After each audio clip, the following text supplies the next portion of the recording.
I was reading this out. Ready, Ed? Anywhere you want to sit down. Pull up a seat. Pull up a stool. Welcome to Mason's Hideaway, Mason's Lodge. I just emailed her. I don't know. But there was an email. You folks want to, John, you want to lead us in the Pledge of Allegiance? Welcome to September 2nd meeting of Crow. Been a long time since we got together. This could be our new nest here. So, if you'd like to, you can all stand up, pledge to the flag. Leo? Yeah. You want to lead us? I did ask John, but I don't think he heard me. I pledge allegiance to the flag of the United States of America and to the republic for which it stands, one nation, under God, indivisible, with liberty and justice for all. All right. Are there any candidates here that are running for the same seat? Nobody? Nobody's running for the same seat? Melissa's coming, but she's going to be a little late. I thought she wanted to be a little early so she could get back to Effingham. Oh, I see what you're saying. Steve, you missed the pledge. We need to say Do it on replay, please. No, you can do it all by yourself if you'd like. The internet doesn't work here? The internet should work here. All right. Well, what I'd like to know from the candidates is when you take your oath of office, it includes keeping the laws of the state of New Hampshire and the state constitution. And there's an article in our state constitution that I'm not sure if a whole lot of folks understand when they say their oath, and that is Article 7.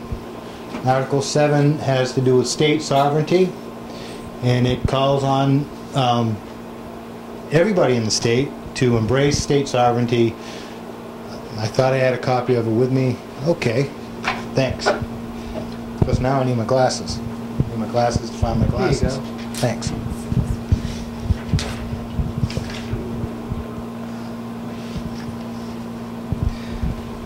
All right, Article 7 reads, "The people of this state have the sole and exclusive right of governing themselves as a free, sovereign, and independent state, and do, and forever hereafter shall, exercise and enjoy every power, jurisdiction, and right pertaining thereto, which is not or may not hereafter be by them expressly delegated to the United States of America in Congress assemblies."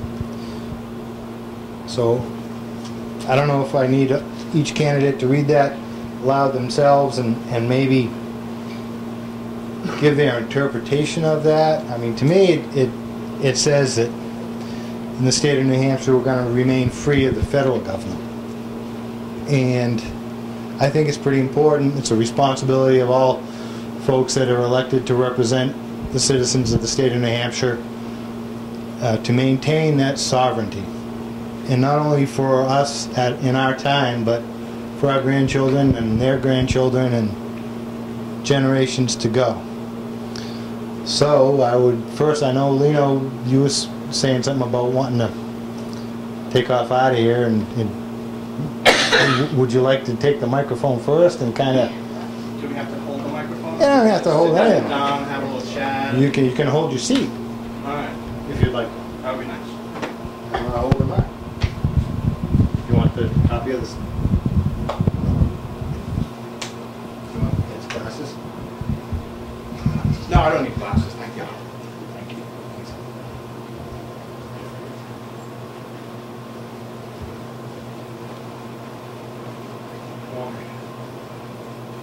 Well, New Hampshire has always been a state that has always been a beacon in New England for freedom, and we need to remain that way, whether it's repealing Common Core, reciprocity with all other states for our gun permits, anything that we can do to remain free needs to be done. Less government intrusion into individual rights, businesses, the whole thing just needs to stop. So. Can I add to that? Sure. Because there's a corresponding, at the U.S. Constitution has a corresponding article. Yep. And it's also the 10th Amendment. Now, if you already read this, the Article 7 of the New Hampshire Constitution, but the 10th Amendment of the United States Constitution is the powers not delegated to the United States by the Constitution, nor prohibited to the states, are reserved to the states respectively or to the people. So that's the corresponding. Well, it's always been that way. That there's been encroachment for the last plenty of years. So, without going into specifics that are beyond our control. Now you're running for which? State Representative, District 5. I'm also running for District 5. Your name is Lino Adelini. Yes. I'm Ed Comeau.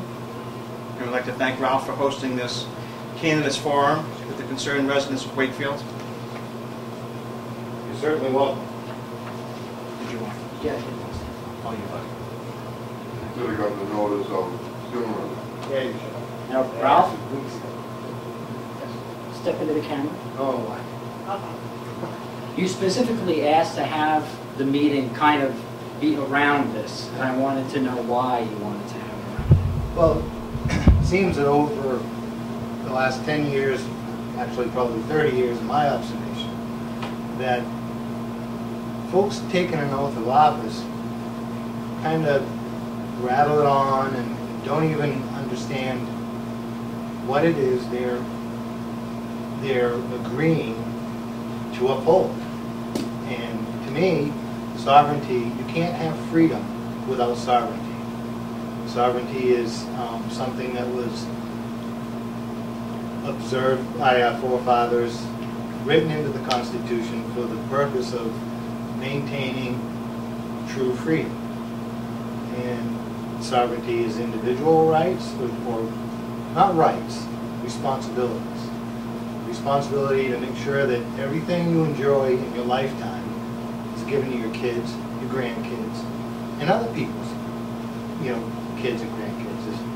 If people take an oath of office to maintain sovereignty in the state, and then turn around and say, well, we'll compromise our sovereignty by taking these federal grants, federal monies, doesn't seem to me, doesn't seem to really hold water. I mean, you can't be given a solemn oath and then throw your sovereignty out the window solely for the purpose of gaining federal funding or federal favors. Or it's time to reassert our sovereignty in the state of New Hampshire. So you feel that this is actually happening, where people are taking the oath and they're not upholding it? That is what you're saying. Well, it's what I'm saying, but I would say that it's not a flagrant violation. I don't believe everybody is aware of this Article 7 in the state constitution. I think that an awareness needs to be made. It's overdue, and it's important to reassert our sovereignty. You know what I noticed when I read this? And after you said you were going to talk about this, I read this over and over and over again. And if you think about it, the Constitution was designed to not protect the mass of people. It's designed to protect the individual. And if you look at how they wrote this, and it looks like our Constitution at the state's actually better than the U.S. Constitution. I have to read it again. And it specifically says state sovereignty. The people of this state have the sole and exclusive right of governing themselves as a free, sovereign, and independent state, and do and forever hereafter shall, important word, shall, exercise and enjoy every power, jurisdiction, and right pertaining thereto, which is not or may not thereafter, so that means never be, by them expressly delegated to the United States in Congress assembled. Now that last phrase, by them expressly delegated to the United States of America, meaning the federal government, in Congress assembled. What this sounds like it's saying is that we are not allowed to delegate such things to the Congress, things that were not specifically delegated in the authority of the Constitution. So it sounds like we have a huge question here of how much are we actually giving up our sovereignty. And it sounds like that's what you're saying. My interpretation is as close to what you're saying as could be. And again, I don't think it's a flagrant violation of an oath. I just think it's unawareness of what our state constitution guarantees us. Are there any state representatives in the room or anybody that served as a state representative in the room? Can I ask you a question? Sure. Step right up here and fall down. When you were elected and you took the oath on the floor, they give everybody the oath on the floor. Did they offer any type of classes about the Constitution before you did that? No. So it's assumed. Right. There's a lot of assumption there. There's a lot of stuff that they don't tell you, not just about the Constitution. There's a couple of days of where they teach you what they can, but there's a lot to learn to try to pack in 2 days. It's not a constitutional class now. I think what's important here is to get the connection between what you're talking about with grants. And I think a lot of people miss that. They don't see that as a loss of our power or usurping our power, when it really is. And those grants come with stipulations attached to them that we have to give back to the federal government. I think that's the key to the problem that we're talking about. We've given certain rights to the federal government by signing on to the whole thing. I mean, we've done that. So they have a certain amount of power that we've delegated to them. However, I think your point, or to your point, is that a lot of times these are contracts, and a lot of the information we don't find out about. We're just not privy to. Unless you sit down and read every one of them, you're not going to find out. And that's key. That's where we're losing our grip. I had wondered, was there ever legislation put in to make the actual grants go through some type of review for its constitutionality? Have you ever seen anything like that? No, certainly not for grants. Not that I'm aware of. Mr. Kenny might know more about that. Now you've got more experience than I do. Do you know anything about grants and how they're reviewed? And well, I would say that federal legislative speaking, it's 28A is the issue that the legislation was reviewed that you can't pass an unfunded mandate. So that's something that the legislature is very strict on, and you'll hear a lot of yelling and screaming if a policy is passed without the funding stream attached to it. And the legislature will get out and oppose it on the 28H. Well, It just seems to me that as far as, and maybe everybody that would like to speak to this issue, the more we take, the less we keep. And I'm talking about the more funding we take, the less freedom we keep. Reading some of the obligations and the assurances that school districts have to give the federal government, it's scary to believe that a publicly elected official would support some of the assurances that are given to the federal government. Clarification, Mr. Claude. What? We don't technically give them to the federal government. We give them to the New Hampshire DOE. They are the federal insurances, but we do not give them to the federal government. We give them to the state DOE. Do you know of any employees at the DOE in the state of New Hampshire that take an oath of office? No, because I believe they're appointed. I believe Virginia Barry, the commissioner of the New Hampshire DOE, is appointed by the executive council. So that they're not elected officials, they're appointed. No, but appointed people have to also take the oath of office. Well, yeah, but they're not they're not elected. That was my fault. I thought that's when he was. They're not directly accountable to the voters. Right. Correct. So I guess the purpose of this meeting, I was hoping to hear each candidate express or explain what they would do to either retain or regain and protect our state sovereignty. What action can each candidate do in their particular office to assure me, assure my grandchildren, not that they care right now, but assure everybody in the state of New Hampshire that their oath means something to them and that they'll do everything in their power to protect everybody's sovereignty in the state of New Hampshire. I guess that was the purpose for calling this meeting. So I've spoken enough. I'd like to open the floor, and if you could, maybe not sit under the limelight, but at least come on up a little bit closer to the cool air, in the camera's eye. Thank you. Thanks, Rob. Thank you. So, next candidate for office, I guess that, Melissa, you still have some way to go with it being. You want to go up now? You don't have to.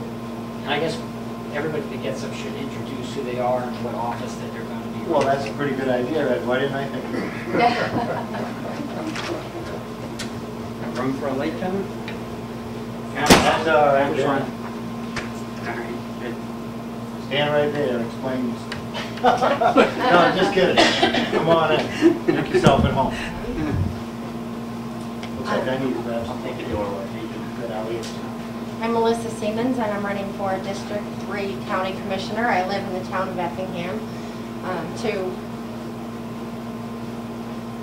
address Ralph's initial question, and really his only one, I guess, the county commissioners agreed earlier this year to appoint a grant review committee at the request of Mr. Comeau, and I am fortunate enough to be serving on that committee.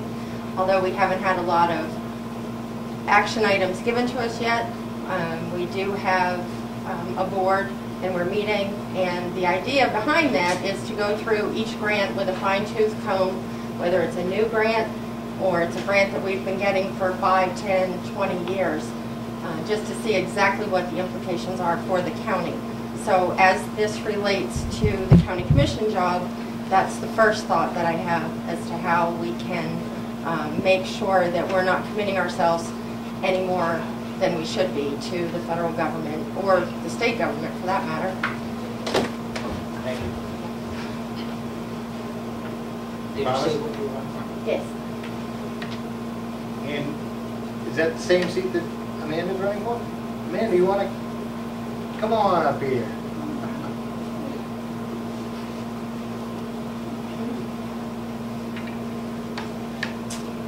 Okay, my name is Amanda Bevard. I'm running for County Commissioner in District 3. Melissa is my worthy opponent. We were discussing this before the meeting, and as a child of the 60s, I've kind of been concerned about the states and the towns giving up a lot of their rights to the federal government. And I'm glad to hear that the school board and the county are now starting to review these federal grants and the state grants. When there seems to be a, I don't know, domino effect here. We exchange our freedoms for money, and if we could keep our own money and spend our own money, that would be ideal. Of course we can't. We need things from the federal government. We need a standing army. We need help with the federal roads and things of that nature. But I think it's way overboard now. When the government comes into the schools and starts telling them what to do and how to do it, when they come onto my property and start telling me what I can and can't do when I'm a taxpayer, I think that's above and beyond where they should be. Now, as a county commissioner,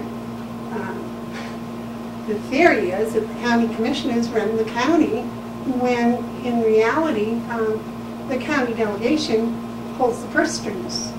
So, you know, here again, there's that give and take for financial. Now, the people on the county delegation come from the county, and I would hope that their interest would be in maintaining the county's freedoms. But they're also responsible for maintaining the state freedoms also. So I think it's a very complicated subject. On the surface, it looks pretty neat. You know, you do away with federal grants, and then we don't have the federal government in our back pocket. But you know, this government was designed a long time ago with checks and balances. And those checks and balances gave the state sovereignty. And we have some instances given it up, and other instances we're taking it back. Now, Carroll County was named for a man from, I think, Maryland, who was one of the last living survivors of the signing of the Declaration of Independence. And he was one of the first that was at the Constitutional Convention saying, we're going to have to fight England. We're going to have to fight. And we're going to have to support a standing army. And, you know, so right away, you had a larger body that had to be supported. And I know as county commissioner, I don't have much to do with that, but I strongly believe that we need to have certain things that the federal government has to be in charge of. But I, as a landowner and taxpayer, don't want them coming on my property and telling me what to do and what not to do. I know my rights end where yours begin, but I don't think we need as much control coming down from Washington as we have. As county commissioner, I would try very hard to keep as much of the decision making and as much of the money that's being spent within the county, within the state. And I understand that there are certain things that we have to take money from the federal government. Medicare, Medicaid, this is all tied up with the nursing home. To suddenly say, we're not going to take any money, that is not realistic. I think it's going to take some educational review, which the grant review groups, I hope, are doing. I hope that they're being intelligent about it. That's all. That's a tough subject. It is. It's just beginning.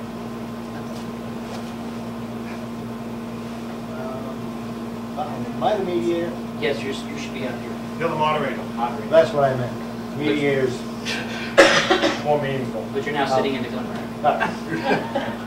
Better than the gun stock. Whatever that is. Lisa? You gotta get on camera. We have another commissioner. Oh, Dave? You're not running for the same seat, but you're running for... Would you like to stand up and introduce yourself? And you want to bring your seat with you, Dave? I mean, I think go... I'm still young enough to stand up by myself. Well, I know, but I didn't mean that.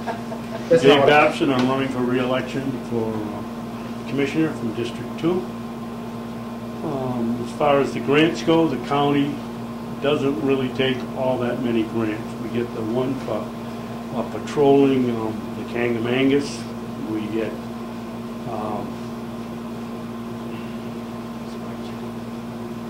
help me out, Ed. I can't do what? Highway safety. The highway safety grant. We get one grant that comes from someplace for the police dog. And am I missing any? Victim witness. What? Victim witness. Oh, the big one is the victim witness. You're right. Thank you. The victim witness, and that money goes straight to the county attorney's budget, and it's doled out as it's needed in that department.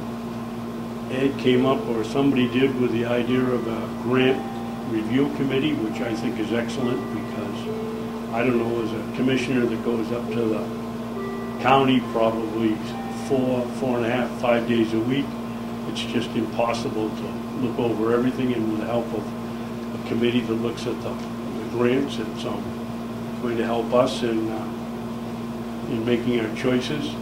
There are other grants. The New Hampshire Charitable Foundation gives out millions of dollars a year in grant money. Some of it goes to communities, some of it goes to, or most of it goes to agencies around the state. The problem with grants, as we all know, for instance, with the dog grant, if you take the money, you have to give the handler a half an hour a day pay for feeding the dog, which doesn't sound like much, but that means with our limited deputies, somebody else has to take over that half an hour while deputies at home feeding the dog. The largest amount of grants that I can see, with the exception of the victim witness over the years, has gone to the sheriff's department. We got last year, not while Dom's been sheriff, but before that, we've got the big communications trailer. We've got 3 Humvees, God knows what all. The problem with those people never came to the commissioners and asked, from my understanding, I wasn't there, and never got permission. And one of the things that should happen is all grants should come through the commissioners, period. They ought to be reviewed by the committee, and then some real thought ought to be given by the commissioners of whether we take them or not. And at this point, I think we're on the right track. These are improvements, and hopefully they'll continue. Hey, Dave? Yeah. Does the jail get any federal monies? The jailhouse? Let me think on that for a second, Ralph. I don't believe they do. We fund all the education programs. We fund the medical bills. Are just last week I looked over the bills because Commissioner Kenny and Commissioner Sorensen signed them, and so I took a look at it and almost choked the horse. There was almost $20,000 in medical bills that we paid. We had an inmate 2 years ago that was $100,000 a year. But no, I don't believe they get any. I can't think of any off the top of my head. Basically, the money, with the exception of victim witnesses, is gone to the sheriff's department, which to me is a whole other problem. Do you see yourself taking some action to try to reassert our sovereignty here in the state? I mean, I guess To what? To Try to reaffirm maintain or our protect- state's rights as an individual? Right. Absolutely. I mean, I think about it every time I vote.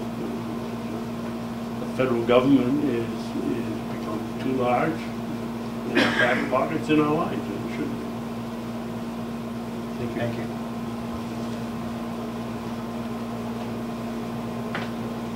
How about you, Lisa? Victim number.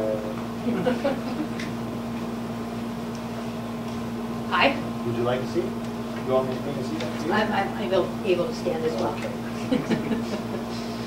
My name is Lisa Scott, and I'm running for Carroll County Register of Deeds. Been knocking my head about how this question applies to the Register of Deeds, and I'll do my best. Register of Deeds is a constitutional position, and it's defined by the RSAs that the legislature put into place. It is defined by the state RSAs, and to my knowledge, does not the registers do not receive any federal money. The county earns money through the budget of the Register of Deeds, through recording fees and transfer tax and LCHIP fees. But not to my knowledge do we take any money in from grants. There is one area that I can see that this question might affect the Register of Deeds, and that's with the past 15 years or so, the institution of the Mortgage Electronic Registration System merged. It's a corporate entity that came into being to try to consolidate mortgage assignments and discharges. And in the boom in the 80s, there were just a lot of documents and a lot of assignments of mortgages, and people in the federal world, the country, wanted to consolidate, and they basically created their own little registration entity, this corporate entity, which as a result has taken away a lot of the records from the local control. You don't necessarily know now who does own your mortgage. And prior to this time, everything was at the Registry of Deeds in your county. Now this corporate entity out there, you have to, if you're going to get a discharge, you have to apply to them to get a discharge, and you may not know who it's coming from. So you don't necessarily follow the chain of title. They do it all for you.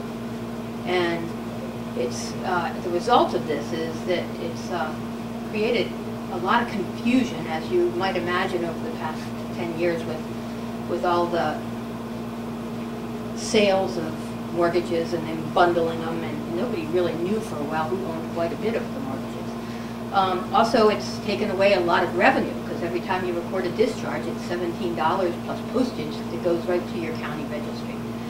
So MERS, they're called MERS, Mortgage Electronic Registration System. MERS has been a thorn in every register's side for the past years, since mid-80s. And everyone would like to get rid of it. I don't know if we can, but I certainly would look into it if I were Register of Deeds for Carroll County. Do you think it's a federal program that's causing problems? I mean, I guess the question I should ask is, the federal government have any place holding mortgages? Well, it's not the federal government that owns MERS. It's a corporate entity.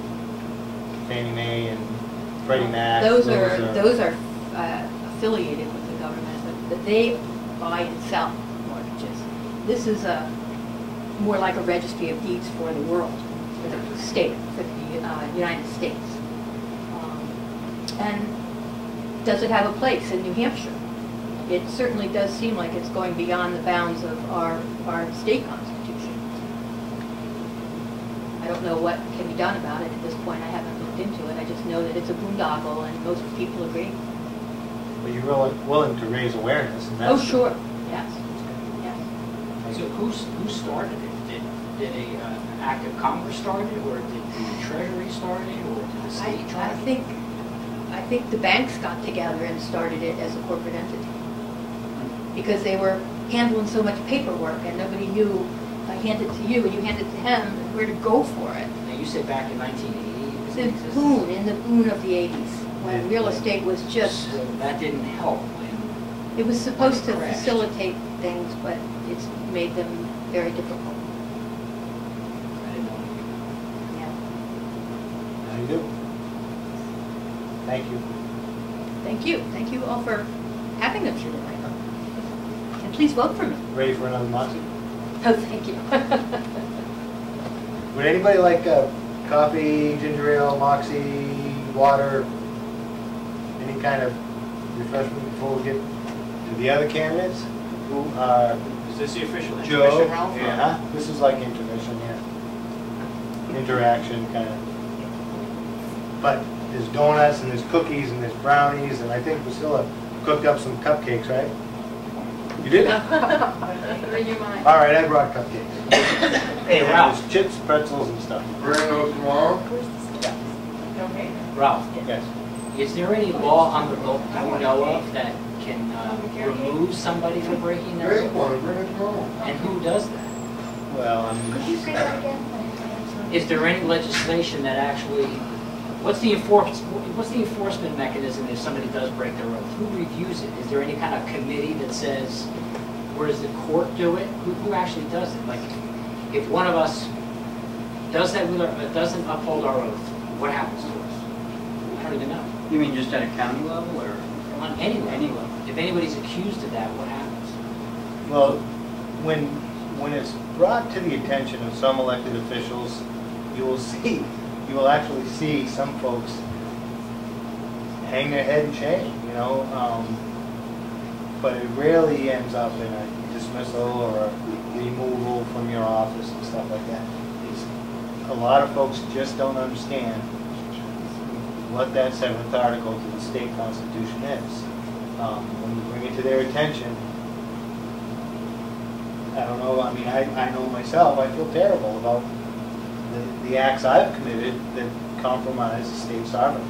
You know, I'm ashamed of those actions, and I think that you can't go back in time, you know, but looking forward to the future, you want to take every step you possibly can to, at least in your own individual capacity, set the example where you embrace state sovereignty, and personal integrity would lead you to consistently embrace state sovereignty. So, I mean, really, it's a character quality kind of thing. To any of the sitting state reps that are in here or previous state reps, was there any kind of constitutional review board? We have a grant review board on the lower levels. Was there a constitutional review board for any law that ever came into play? Constitutional law or breaking the bill? No, if I create a bill, but it's unconstitutional, how is that checked? Does anybody check it? The legislature, the Speaker of the House, I believe it is, Joe can tell you, can petition the Supreme Court for a, I forget what they call it, but an early reading of the bill, whether it will be constitutional or not. OLS will pick up on it too, first. Who? Office of Legislative Services.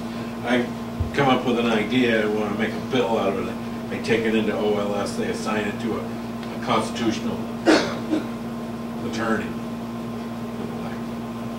Oh, so it does have something. Well, that's their job, is to make sure that it fits the Constitution, not just New Hampshire's Constitution. We don't want to have a bunch of laws that violate the Constitution. So that's the first stop. And then if there is a question, then it goes to the Supreme Court. Now, very interesting subject about the oath also is, what about the Second Amendment? It's part of your oath to uphold the Constitution. And if you have legislators creating laws that infringe on the Second Amendment, shouldn't that have been caught so it didn't even get through as legislation? Like, shouldn't they come before someone and they say, I'm sorry, you can't even create this bill. This goes against Article 2. They don't do that. The problem with picking the Second Amendment, and believe me, I'm a big supporter of the Second Amendment, is that interpretation of what the Second Amendment actually says. Those who don't agree that it gives us the right to individual carry believe that that power belongs to a militia, and that's where you're going to run into. I mean, the interpretation is going to be the problem there. When I look at it, there've been some. SB 244 was just horrendous, and it was a big fight to keep it from passing. As far as I'm concerned, it's not the right approach at all to require everybody. That it was the bill that would require every sale, private sale, to go through a licensed dealer, which. And where did that bill get stopped? In the House. What's that? In the House. In the House. I guess how often does a bill get stopped at OLS? Do they look at it and say, no, this can't. See, that's something that they wouldn't take a side on. So they really have no power to. That is still up for interpretation. Yeah, OLS is basically looking at it from an administrative standpoint. It's not looking at it from a legal standpoint. The legislature can pass any law, okay, but until it's challenged, which many laws in the state have been challenged, and the courts have said to the legislature, the law that you passed is unconstitutional. So that's after the fact. But while you're going through that process, there are constitutional scholars who are legislators who might challenge something, but it still might find itself into law. So it's incumbent upon the people that you elect that they know the Constitution and they know the legislative process, because sometimes legislation sneaks through that's unconstitutional. because our Second Amendment is so much better written than the U.S. Constitution. I don't see how anybody can take this differently. All persons have the right to keep and bear arms in defense of themselves, comma, their families, comma, their property and the state, period. I don't know how that can be misconstrued in any way. It doesn't say anything about militia. It's very clear. But then they legislators continually jump on the bandwagon, create legislation, and hope it'll go through if it's not challenged. And I'm just wondering, is there something that can be done to stop that from happening? It seems like a big waste of time. Hope more of us in that are. Like you said, it's really who you're elected.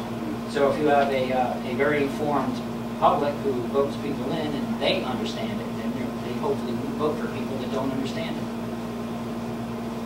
Well, and I think that's very similar to the RSA we were talking about that gives grants powers to the county delegation.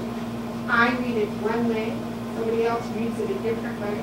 I call the Attorney General's office and they say, well, I'm not really sure. You probably ought to get an injunction and then go to court and then the court will decide. And so a lot of laws are written for interpretation. And if the majority in this case, in the county delegation, read it one way, then that's the way they go. If it's the state legislature, the majority reads it one way, that's the way they go. There's some things in my mind are black and white, like you talked about with the Second Amendment.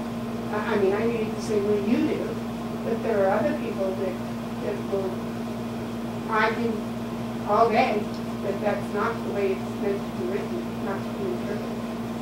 But I think that's one of the strengths of our government, is that there's room for debate. There's room, to have discourse. And we have the Supreme Court to make those decisions. The problem is, when we have a president that puts 2 or 3 people on the Supreme Court, they have a real biased effect on what happens with the laws and what the Supreme Court decides in the next 10, 15, 20, 25 years.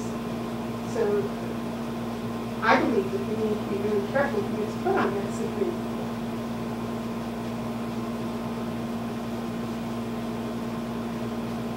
We're talking about separation of powers. And that even Jefferson knew when they put this together that there really wasn't a separation of powers because of that very reason. If the judge is put on the bench, he's beholden to the people that put him there. He's probably going to vote for the party, rule the way that they want to. We've already been living by that for at least 100 years.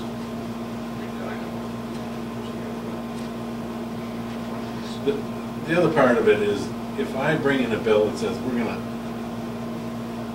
I don't even want to say this, but that clearly violates the Second Amendment. The first thing it has to do is go to committee. And that's where you're going to see the real battle start. And you're going to convince a committee that it's not going to violate the Constitution. All along the way, you're going to run into resistance. That's really the only way you can be involved. The best thing that could happen is to have everybody involved in the process. But short of that, it's left to the legislators. To the sitting legislators, do you feel that people are bringing their agendas into the room, or do they really debate? Do you feel they debate the issue? That depends on the individual. Am I the only legislator? No, I think, Joe, you'd be included in that, right? You're executive council legislator. I know, but he's been... Right. Well, he said seated Dave was a legislator. legislator. Yeah. Dave represented OSB, right? Yeah, you were a district five.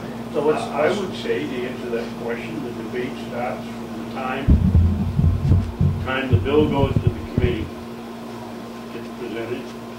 At that point on, committee members begin to debate amongst themselves and develop opinions one way or another on whether the bill should be changed or whether it's the way it is.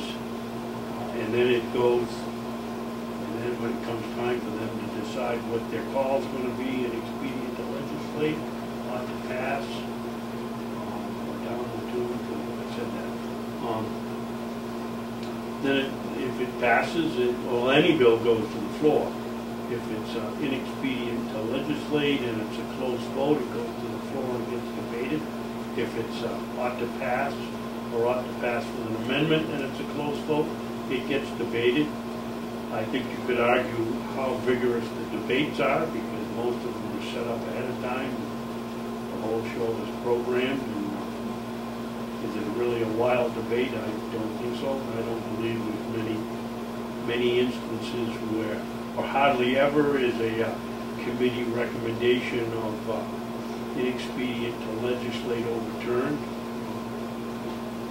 There is debate right from the very beginning. If they all sitting at a table discussing it with the chairman, no, it doesn't happen. Certainly debate all the way through. And the same thing when it gets to the Senate. The most dangerous time in the legislature is the committee conference. Absolutely. And that is at the tail end of the crossover period at the end of the session, when both sides have not agreed to, the outcome of the legislation, whether it should be passed or not.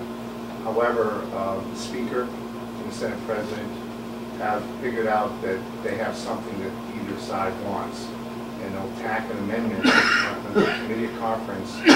So a particular bill that you've seen throughout the whole process of House and Senate, now it takes on a different complexion.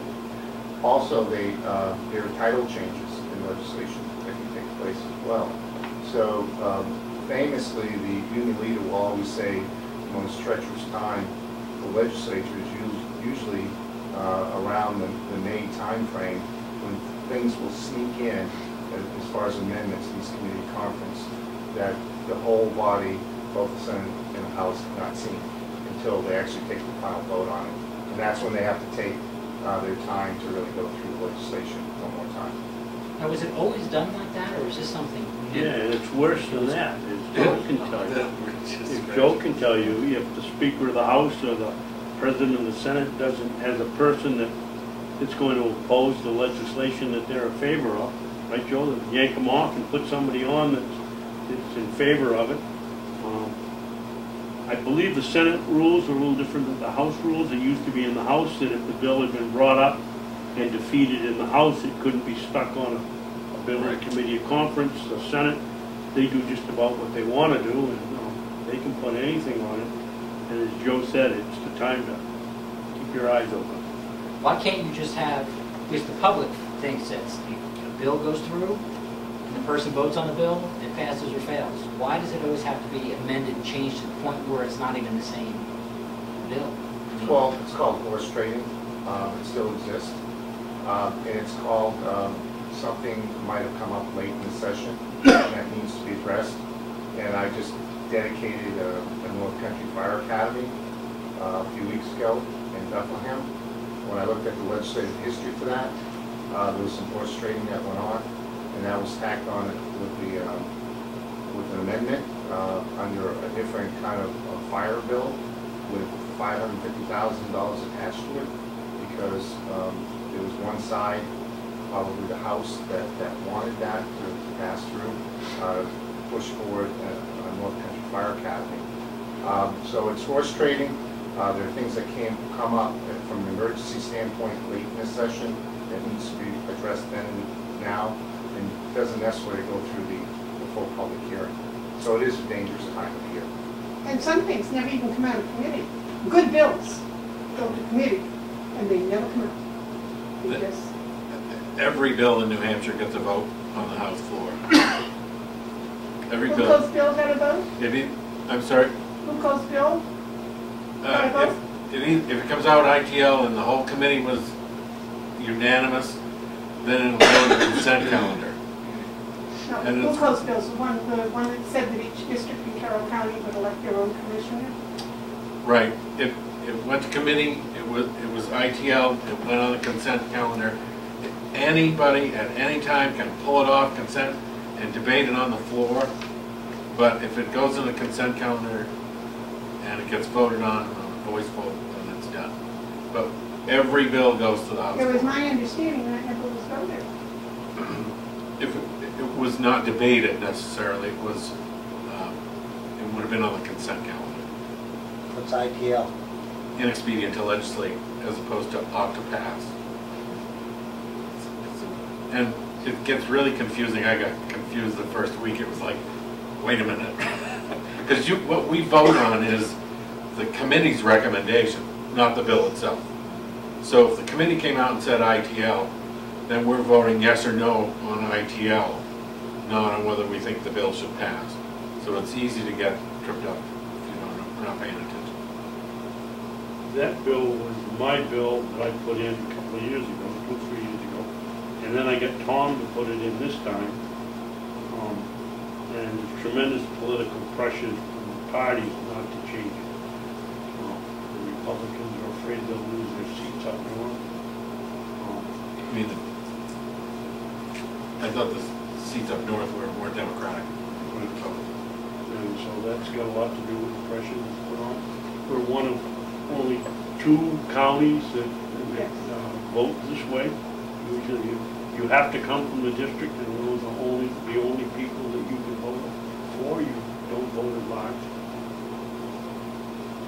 And it makes a lot more sense to me, because certainly the socioeconomic differences in Effingham and Hart's location and Hale's location and up north are different than Wolfboro and Waldenboro.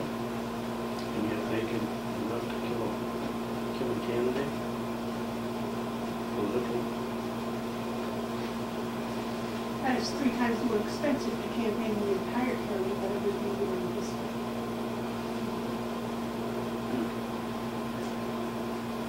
Joe, could I get you to come on up in front of the camera and have you give me or all of us your opinion on this sovereignty issue?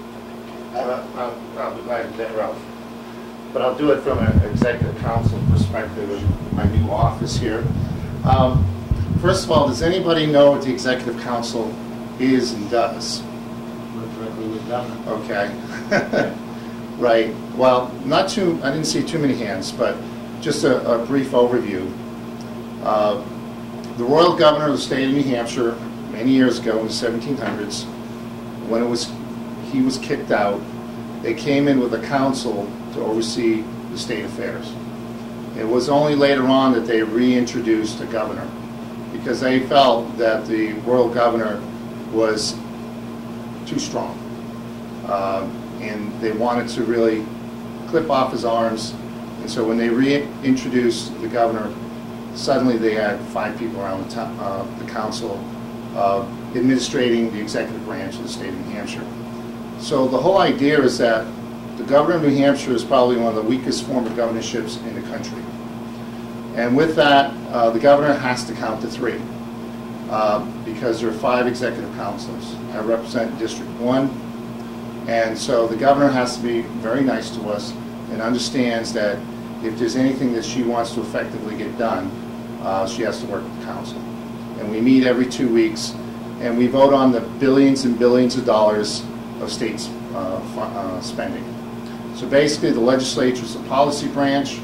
Once they pass the budget and the policy, the executive branch, through its various executive departments, looks at the contracts, and we vote yea or nay on each contract that comes through.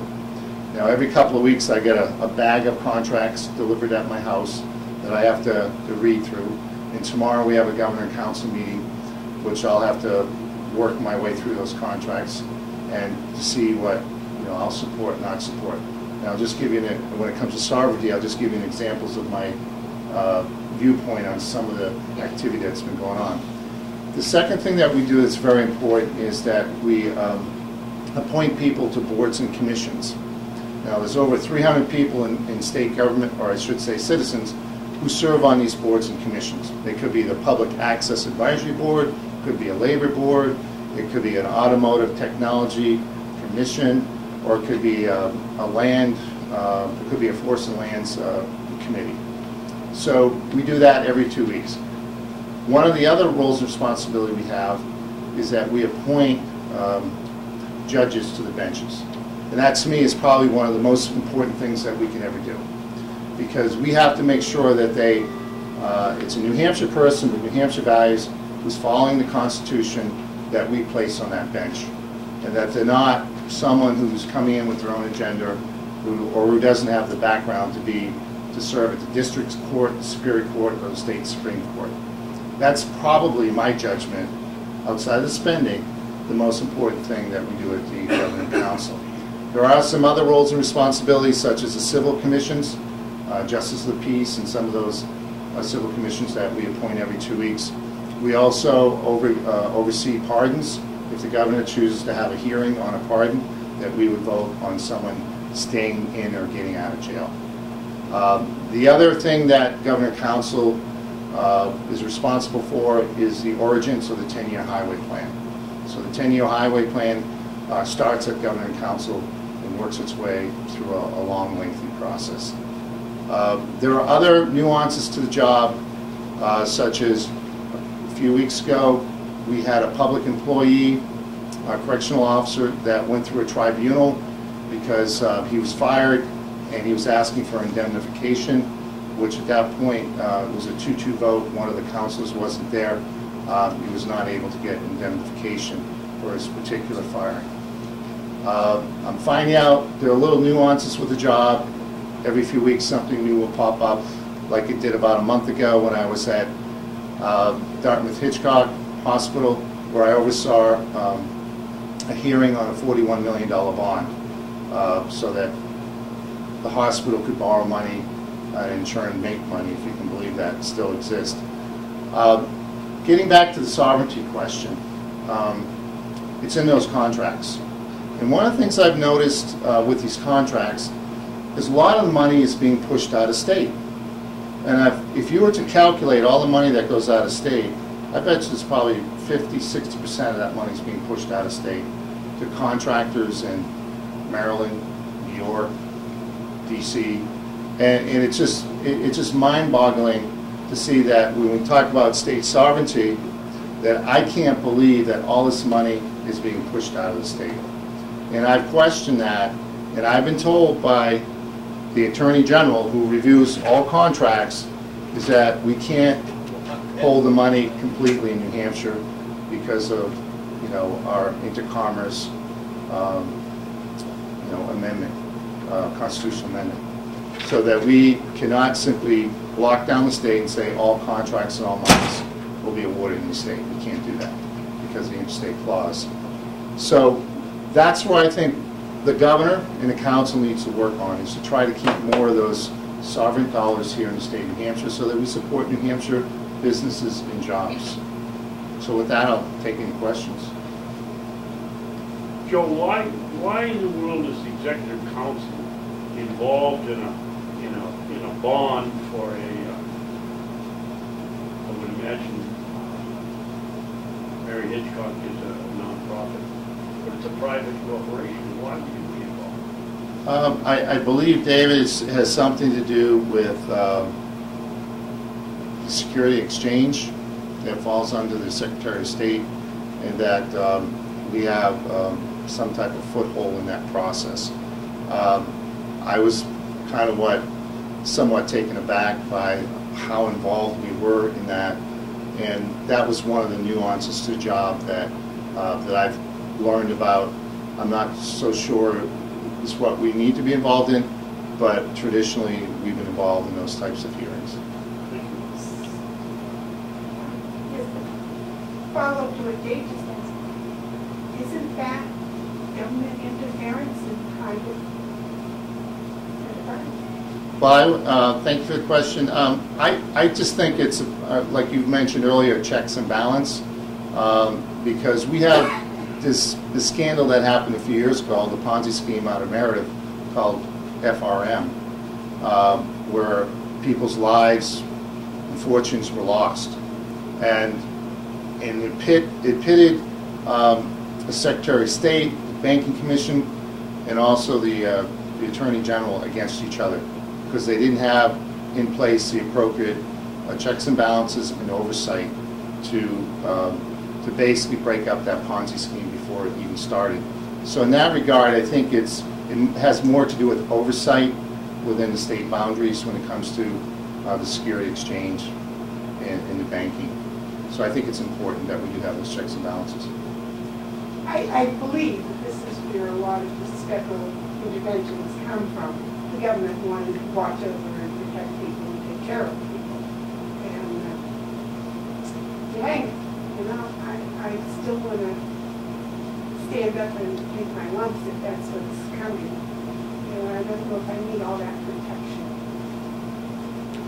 Well, I can say, just a real life example, I was in Laconia a week ago at a mayor's meeting, alderman's meeting, and a gentleman specifically waited for me at the end of that meeting, Mr. Bean. He said, Mr. Kenny, you're about to reappoint someone that I lost $1.9 million, and my mother and father lost their fortune, and there were 2 people that committed suicide because of the FRM scandal, the Ponzi scheme scandal. He said, if we had the appropriate checks and balances in oversight in place at the state level, this would have never happened. My life is devastated. I'm a man in my mid-60s that has to go back to work. And my parents, they're basically living off of welfare. So when you get hit with that, you need those checks and balances at the state level, particularly when you're dealing with our banking industry. You know me for a little while, right, Joe? A couple days. Do you realize that I got an email from a guy calling me a domestic terrorist, and this came from a statement, state trooper, leader of the state troopers, something like that, had stated that free staters, sovereigns, should be considered domestic terrorists. And I just can't see. I mean, well, what they should be called is Americans. That's what they should be called. Absolutely. I mean, I don't go along with that at all. I just, when sovereignty is compromised, to me, and then somebody in a position of power, like the head of the state troopers, I mean, it just kind of, it worries me to think that I'm a sworn son. You know, I get my statement of sovereignty right up there at the Registry of Deeds. Be viewed as a domestic terrorist when I got my GSA paper saying I'm okay to have hazmat's endorsement and all that stuff. I'm just confused about where does our leadership, where does our government want to take the people? Have you got an opinion of, because you've got a lot of experience down in Concord. Right. Because of your experience, have you any reasons for concern, like I'm concerned? Well, I think it's whoever the opposition is, whoever the bad guy is. It's divide and conquer. When I first got back after 5 years from being away from state government, I was asked by a writer up in northern New Hampshire, which one are you? And I said, excuse me? I said, which one are you? Are you a Tea Partier? Are you a John Birch Society person? Are you a Free Stater? You know, what are you? And I said to him, well, first of all, I'm an American. First of all, I grew up in New Hampshire, and politically I consider myself, you know, Reagan conservative, but that's where it stops. You know, I'm here to serve the people of New Hampshire. I don't ask you or anyone else if you're a Democrat, Republican, a Libertarian, a Free Stater. I'm here to help you and serve you. And we have to stop the people who are trying to divide and conquer us. Because if we don't do that, they will win. And I'm a firm believer that, you know, if we do follow the Constitution, if we do exercise our rights, and we work together as neighbors, yeah, we're going to have our arguments and debates, but at the end of the day, that we live in a healthier, better state. So that's why we need to protect, you know, our freedom of speech, the Second Amendment, the way the Founding Fathers designed, you know, state government. So I have no problem in voicing my opinion strongly on supporting the sovereignty of the state. You know, I can give numerous examples where I think the sovereignty has been lost at the federal level. You have time to do that? No, Yeah. just kidding. No, I don't want to monopolize the time here. A quick one. Hi, Ted. Thanks for taking my question. Does the Executive Council have anything to do with appointing the leadership of regional planning commissions? Absolutely not. Okay. But I will say this, grants do come in through the executive council. They get pushed off to the regional planning commissions. And so there's a lot of grant money that flows in through the executive branch that goes to your nonprofits, your agencies, and other private partners, kind of private public groups that are out there. And that's one of them. If I can follow up on that, do you Yep. know who appoints those folks? The regional planning commissions? Okay, fair enough. I really don't know, and I know that's a huge issue in the state of New Hampshire. What started as something that was innocuous, that was well-meaning, because when it comes to our environment, water, air, preserving land, the regional planning commissions were formed, but there's a lot of people in the state that think they've overstepped their bounds, and they're dictating what's going on. And really, I think whoever's serving on those planning commissions really need to step back and work with the local communities and not dictate with the communities. But who appoints them, I don't know. I know the answer to that because I'm on the Stratford Regional Planning Commission, and they're appointed by the towns. So you have, for instance, Brookfield has 2 representatives that can be sitting on the board. There's just one for now. Now, and like you said, it was started by RSA, the creation of them, and then the towns were told that you have so many you can appoint. Like I think Rochester can have 5. Brookfield has 2. I don't know how many you have in your town, but there's a specific amount. And they work with the planning board. That's really what they're designed to do. They're not designed to go over the authority. They're supposed, per RSA, they're supposed to be voluntary advisory boards. That's it. To that little statement, my question is, we receive a lot of grants from the federal government. I was recently, this past 2 years, involved in a big controversy with the Granite State Futures planning grant. It was a federal planning grant given to the National Regional Planning Commission, which there are 9 of them. National being the hub and the largest, applied for money to the federal government. It was a federal planning grant. They named it the Granite State Future. My question is, does that amount of money go through the executive committee to be okayed before it goes on, or does the regional planning commission just go for federal money and it never sees any check or balance from anybody in the state? Because I really don't know what the answer to that is. Well, the answer that I'm aware of, based off of the contracts that I've seen come into the state since the end of March, is that there is some monies that have gone to the regional planning commissions, but the type of large money that you're talking about, I haven't seen that yet. That doesn't mean I'll be glad to research and get back to you to see if all monies that are given to the planning commissions go through governing council. My suspicion is that since the regional planning commissions are probably, in some ways, their own kind of 501c3 or their own political subdivision, that some of that money probably doesn't go through governing council. But I'll research that and get back to you.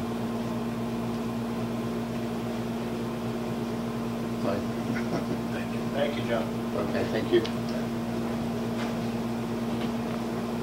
Anybody else got anything important they want to, well, it doesn't have to be important. Anybody got anything they want to say? Larry.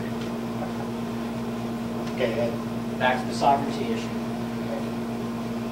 Since 9/11, Homeland Security has somehow been able to get money into the state for things like portions of the sobriety checkpoint that the commissioners vote on. There's an actual portion of Homeland Security money that's used for that, for those checkpoints.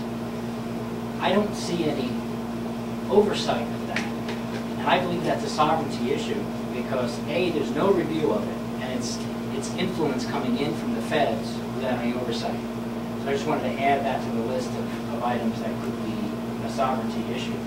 And I don't think it should be up to any grant review committee to figure out if something's going to attack our sovereignty as a state. But I think I think the grant review committee could actually work good at the state level because there were portions of the Granite State Futures Agreement that, if read by the public and the executive council or whoever would oversight that money, they would have rejected it. I mean, there were terms in there that basically said that our private property rights, and I can show this to you, it's in writing, that our private property rights were literally barriers that needed to be overcome in order to initiate these and incorporate these plans and agreements that the feds, HUD, EPA, and DOT wanted to build into our planning documents. And I found it amazing that when we found the information, we introduced it to the towns, and the selectmen never knew that that language was in there. And what's amazing about it is that once they did, those towns rejected it. And if that had happened at the executive level, or wherever it could have been gotten before the money came in from the feds, then we wouldn't have had to, because it's already incorporated.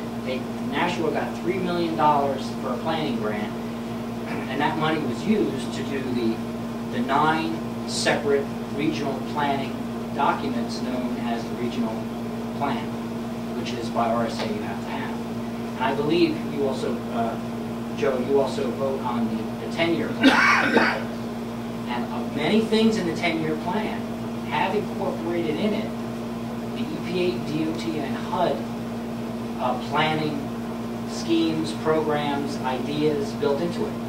Transportation money that comes into the state. They have sustainable development aspects of it in it. Now, me personally, if there's nothing wrong with it, this stuff should be openly discussed and reviewed before it's accepted. And I don't think it is, so I think... I wanted just to bring up one other point, which is called GELCAR, the Joint Rules Legislative Committee, which a lot of us are familiar with. The GELCAR process, really, the state agencies decide if they want to change their administrative rules. And they'll go to the legislature through the GELCAR committee, both the House and the Senate. And it's usually a meeting that's on a Thursday afternoon on the second floor of the legislative office building, where no one is really in attendance. But those rules that they pass, in essence, take the effect of law. One of the things I've asked at the governing council is that when state agencies are proposing major rules changes, like for instance, they're going through Department of Environmental Services with their wetlands rule changes, that they bring it to the council's attention, because inevitably the councilors are going to be hit up with their constituent complaints. But that is a process that I think, although it's transparent in one regard, it's not broadcasted in another regard, because it's a slow-moving piece of legislation that really is not legislation, it's just rules that the House and the Senate, they vote on it, and once they vote on it, it takes effective law. So all those administrative rules that you see through the Department of Safety, Department of Environmental Services, Department of Education, whatever agency it is, goes through GELCAR. And so when they pass, they in essence take effective law.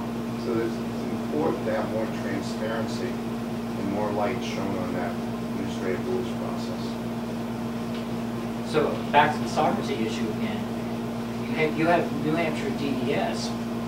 A lot of their programs revolve around or have incorporated items in it from the EPA, from the federal level. I don't see any good oversight on those administrative rulemaking items that come through. What actually, since administrative rulemaking is not legislation, what actually oversights administrative rulemaking? Does anybody know? I know that the DES and their rules are based on the Water Quality Protection Act of 1974. And that was handed down from the nationals, the feds. But since that's not legislation, is it legislation? Well, it is. But if they can change it, it's an act hoping to improve water and air quality. So I mean, I guess an act is a legislative move. Did you know that, to answer, I brought it up because I realized I do have the answer to that, is the way it's changed, like the civil rights legislation. It was 1964 or 65. Who knows? So I wasn't even born then, Ed. It's probably 65. It's been changed, no, it's been added to over the years by presidential executive order. Executive orders don't get reviewed by Congress, so things are added to it. The Federal Highway Act has, over the years, has had executive orders by presidents added to it. One of them would be to incorporate sustainable development. It doesn't go through the legislature. President Obama is going to possibly sign what sounds like a treaty, but it's really just an agreement on climate change. And again, he's going to use executive order. These are all administrative rulemaking. And is there any type of oversight to what's happening with these items that come into our state? I can only speak to the New Hampshire legislature. The legislature sets the policy. Department sets the rules. I was chairman of the Environment Committee, so we dealt with DES all the time with their Clean Water Act. You know what? The previous chairman for many years never allowed any legislation to go through our committee that gave rulemaking to DES. It was either written in the law or problem with the rules. For instance, you might write a rule that says you might write a law that says anybody with a puddle bigger than 8 feet across has to register with DES. That goes through the thing. It passes, becomes law. Now it goes to GovCon, it goes to the department to set the rules. The puddle kit has to be over 2 inches deep. It has to be blue water. It can't have any grass growing in it, whatever they want to come up with. Then it goes to GovCon. And theoretically, GovCon only looks at the legal language in the rules. My experience with it is there's really no oversight, and there's often been a push the legislature to say any law that's passed goes through the rulemaking, at least on our committee, should come back to that committee to make sure that the policy, what was meant in the policy is in the rules, because lots of times it isn't, and there really isn't any of it. That would mean that doesn't sound good. Let me ask you this. What's the oversight of the governor's executive order? What's the oversight of that? It's the same thing as the presidential order. I'm guessing zero. It's zero. It's called the next election. Right. Exactly. That's the oversight. Yep. So there's no checks and balances. At that point. Other than the election. There is a hearing. Any department that's developing rules, one of the bills I was involved in is going through this process right now. And they have to hold a hearing, public hearing, before it goes to job. Yeah, you're right. So there is that. The problem is, who's paying any attention? When you go to these hearings and they're making 3 or 4 people in the audience, which is difficult. So we need to get involved more too, as citizens. See, sometimes I've been billed as somebody that just wants to block, block, block, and that's not really true. I want more people involved, and I want people debating and talking about it so we can come up with the right solution. Because the President's Council on the Water Sustainability Commission, that was started by executive order. I believe Lynch started it. In this commission, they basically came up with ideas of how to protect water quality, which sounded like a great idea. But they had things in there that they came up with would be to put meters on everybody's wells, and people went berserk over it. But this was never legislation. It was just supposed to be advisory. Just like the President Obama signing this climate agreement, it's going to be an agreement. They're going to say it has no teeth. But for some reason, it seems to always be given teeth. I don't know how it's doing that. And I wish people would be more involved from the public to understand that they have to watch these executive orders. There's administrative rule that was given the safety to go ahead with the new pistol permit application process, which, you know, I won't pick on anybody in safety, but they went ahead and wrote up a new application with a whole new line of questioning. And guess who was upset? The Second Amendment people, because they thought it was infringing upon their rights and asking too many questions. And it created a firestorm around the state that the Department of Safety is still trying to work out. Because the reality is that those groups are very organized. And anytime you step on the Second Amendment rights, they will come out strong. So when you're talking about citizens organizing, there are some interest groups that are out there that are highly organized. But I think it was a lesson learned that any time a state agency moves forward with administrative rule changes or modifications to application, they might want to check in with that constituency first. And that's something we have to do better in state government, from the governor on down. Amen. Joe, who appoints the Commissioner of Public Safety? That's government council. Did you guys appoint the one they have now? The previous council, yes.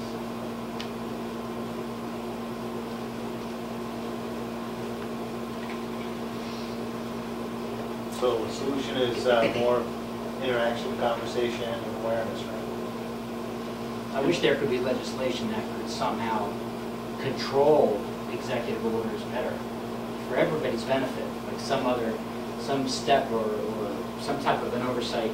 So if he wants to, I mean, some things an executive order is good for. I really can't think of one really right now, but if there was one, there should be a process that goes through. Why doesn't anybody ever put up a bill or something to kind of tie that loose end up? Well, I think that the next person stepping into that position can rescind that executive order with the prior authority. I guess they could. Do we have like a mandatory referendum vote on that around the state process? We don't have referendums. Okay. It's not in our constitution. I want to change that. Well, you know, the county commissioners do exactly that.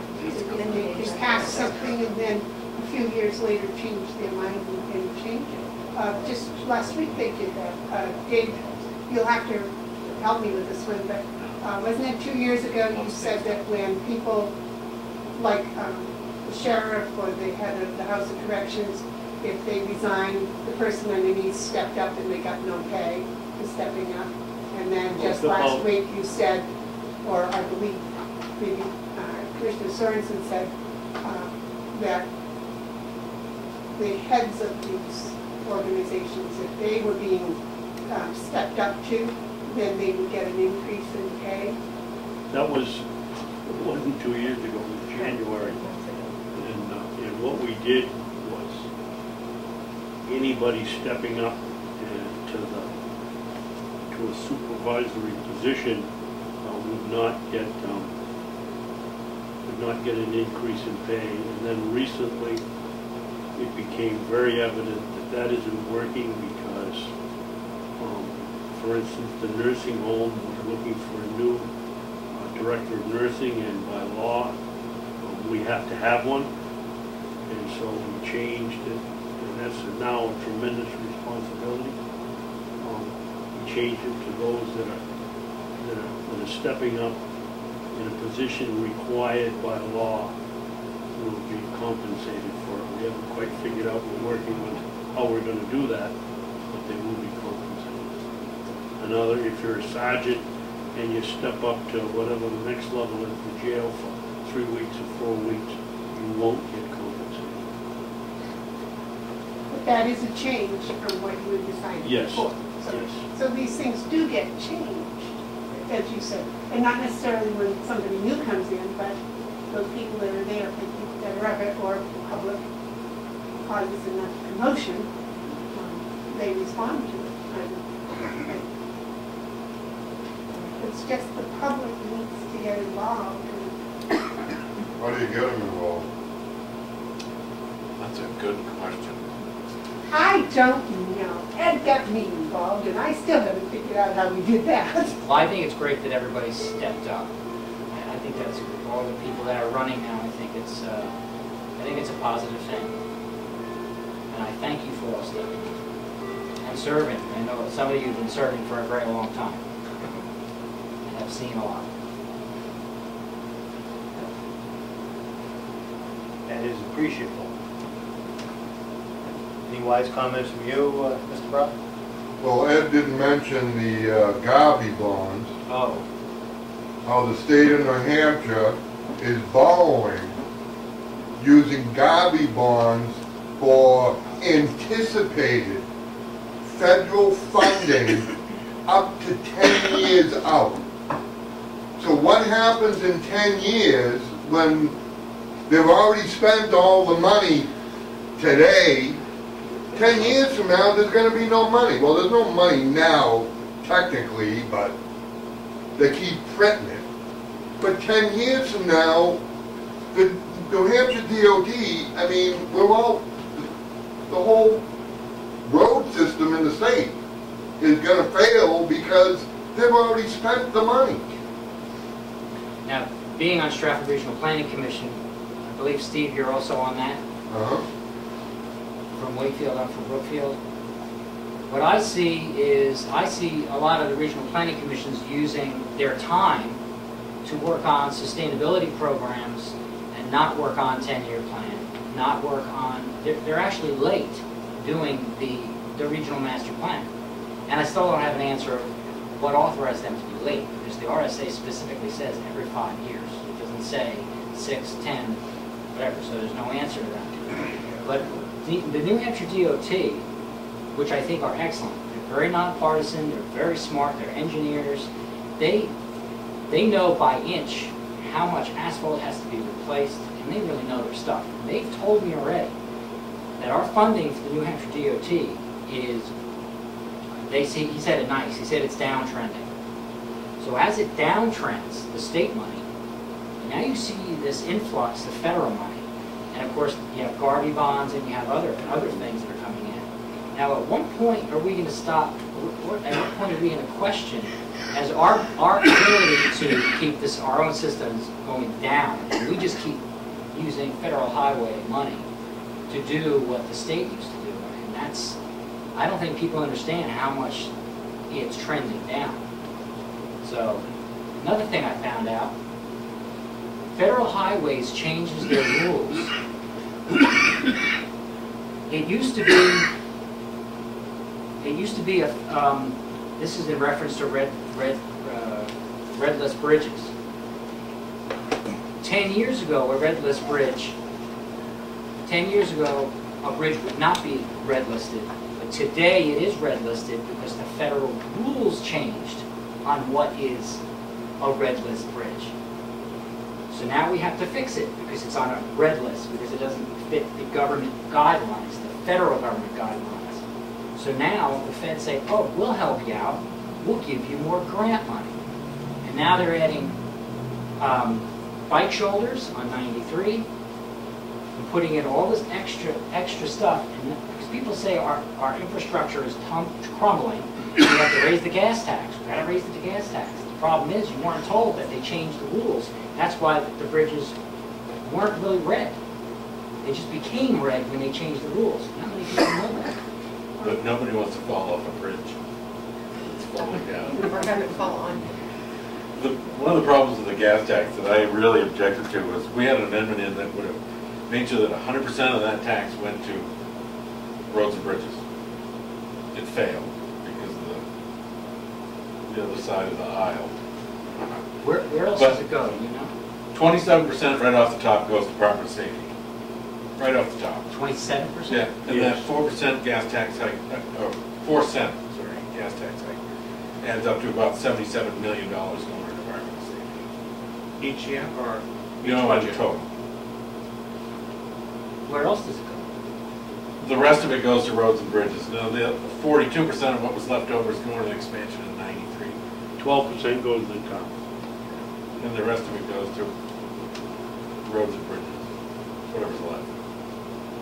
Now, in your opinion, did the public understand this when they were No. told No. about No. the gas tax? I We think had that's- several amendments to try to fix it. And that's where the amendment process gets really fun.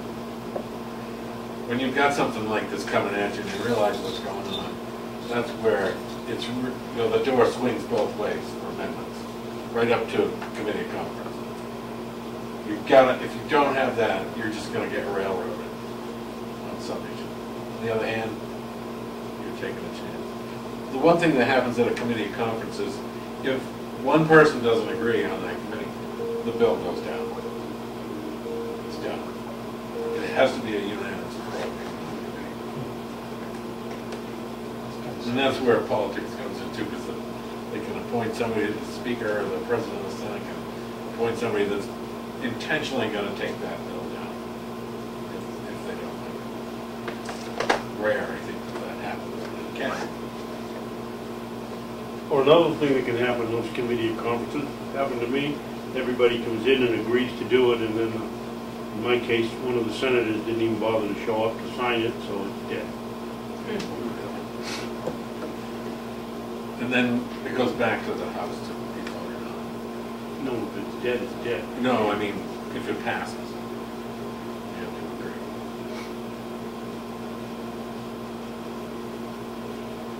It's funny how so much we've spoken about tonight has to do with state sovereignty. Think of all that. And of the In my opinion, everything we do deals with sovereignty, you know. So keep your bad self sovereign. And holding your elected officials accountable. What? Holding your elected officials accountable Before we go every November, every other November. every 2 years. But you know, I think sovereignty starts at home. If you have rights and you don't use them, you lose them. That's what happens. But, you know, I mean, I don't see it necessarily as rights. I see it as responsibilities to our future generations. You know, what our parents and grandparents enjoyed, they probably call rights. But I think in our time, it's our responsibility to make sure we hand it down. If it can't be better what we're handing down, it at least should be what our parents and grandparents gave to us.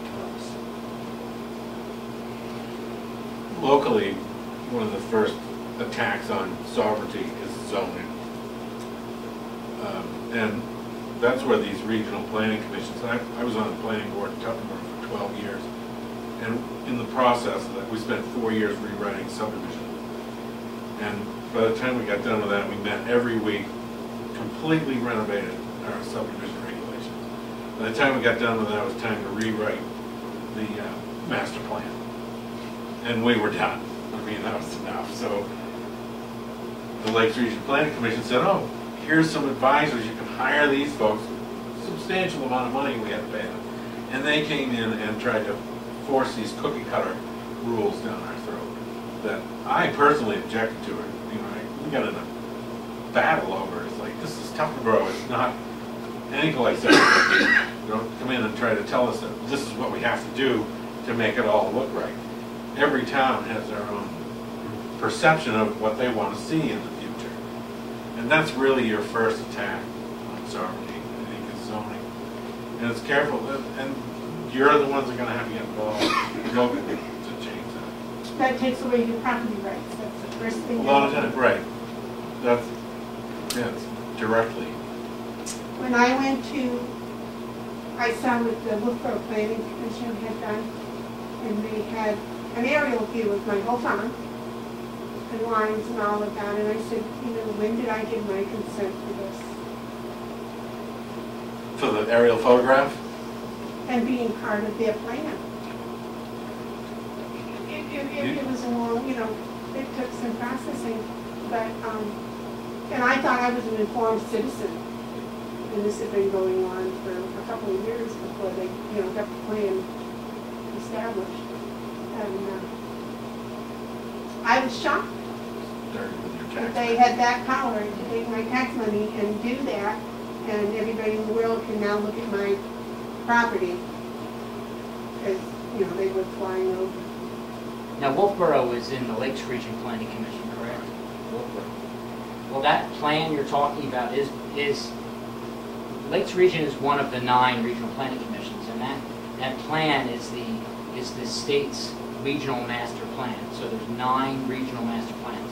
They're actually going to be reviewing that in about a week or 2. I think there's a public hearing on it. You have 30 days to put in your comments. So if you have anything to say, But they 30 won't days. white out my property, I asked them. Just so you know that your taxes were not used to influence that, the outcome of that plan. What was used is federal money under the guidance of HUD, EPA, and DOT, which has that troubling language in it that says that our private property rights are barriers, and I can show you that. Yeah. And I consider that an invasion of my privacy. The aerial photograph Yeah, I know. itself, It's been a or long the Putting it on use the of plan and printing the plan and exhibiting. tax maps. No, this wasn't a tax map. This is Well, part of- they base it all on the tax map. There's no sense You in just leaving. overlay that over the Right. aerial photography. Well, no, see, I don't mind, but in my tax office, yes. I mean, I can bring it up on my computer. They were We can using it bring for up and planning. we can, we can overlay that, but everyone knows those aren't exactly that. But That's this right. regional planning that was put out and presented as such a wonderful thing. And, But I could go to Google Earth, look at your property, and zero right in on your pig pen or your garden or whatever else. Google Earth. Anybody. Yep. But you are going to attach to that best practices. Well, that's true, but I mean, that information's out there for everybody. Just for a little background, I'm a land surveyor and photogrammetrist, so I understand the whole process. They do the aerial photography first. That becomes the basis for your tax maps, and then planning commissions or planning boards will come in and use that information however they see fit. You have a question? So No, the aerial photographs don't have anything to do with the tax map. they do. That's how the tax maps are developed. That's what I did as a Well, the tax photogrammetrist. maps are all developed long before aerial photographs. No, They're much better now. they've just been, they've all been Now they redone. A overlay. lot of them have been Now they redone. overlay. I think what I- you're saying is all they need to be is lines on a white piece of paper. They don't need to be a photograph. Well, the trick is to get it so that, the problem with tax maps is, and I don't want to, I'm really getting into the weeds here, but typical problem with town taxes are that they're not accurate, they don't accurately represent your property a lot of times. I've gone into places where people have been taxed for years on 30 acres. You go in and survey it and find out they've only got 18. There's no recourse. So they're doing in their minds, they're doing every effort to try to minimize that problem. See what I'm saying? So by doing aerial photography, it's just a more accurate way of defining these properties. What the tax office does is one thing, but what the regional planning commission does Right. is different. But That's they're different. taking that Because tax information. money, the tax office is working with my taxpayers' money, Right. and I have some control over it. That's right. What this regional planning stuff is doing, That's right. that's federal money, and I have very little control over it. But they come in and grab that information like they own it. And that's where you could stop them possibly from doing it on a local level. Say, this, look, we paid for this, this is ours, it's copyrighted, or, we'd have to look into something like that, but it's certainly something to look at. Sad fact is we're all temporary tenants. The state's a permanent fixture. And the state knows it. The state looks at temporary tenants as a source of revenue. And, if you're on the side of governance, then you don't mind increasing your property taxes because in your lifetime, you'll be willing to pay it, pretty much quietly pay it. And then when you're gone, the state has a better plan for your property. Some other temporary tenant will come in and pay a higher rate of tax because we're all just kind of dust in the wind. And the state's here for good. It's granted. It's sad. We're treated as revenue makers in the state. Can't do much about it. I mean, unless we live forever, it ain't gonna happen. I used to be a witness caretaker of the property.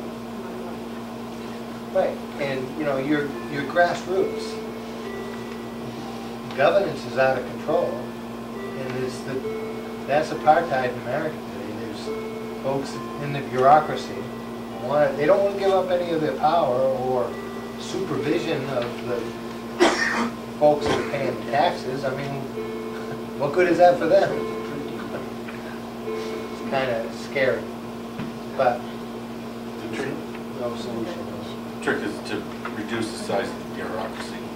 It's Absolutely. demanding. We give, let's for instance, give the federal government $1, they give us 50 cents back for our own purposes. If we just kept that money. Yeah. And we Well, could give the state 50 cents, or we could keep 50 cents. The trick, yeah. Well, Lee knows it. Now, in Tuftonboro, you were on the planning board, you said at some point? For 12 years. Now, are they elected? No, appointed. I was wondering that some towns put a warrant article in to have them elected and some did not. That's right. Would you prefer to be elected, an elected position? Maybe.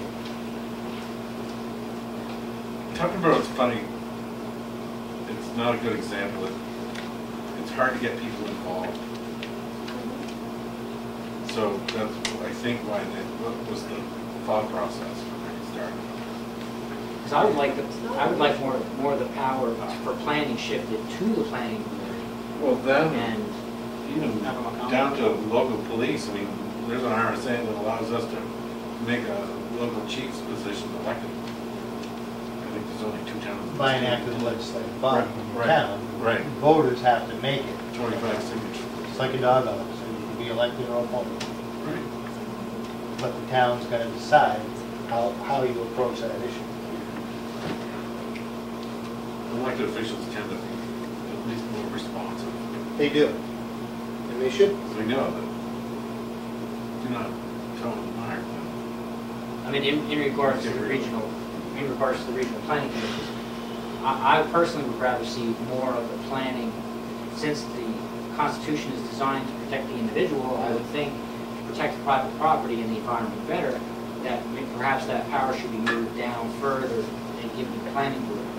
And if you could afford to have a regional planning commission, because some small towns do not have the technical ability to have, they look at maps up and everything else, that perhaps that would be something that a regional planning could do.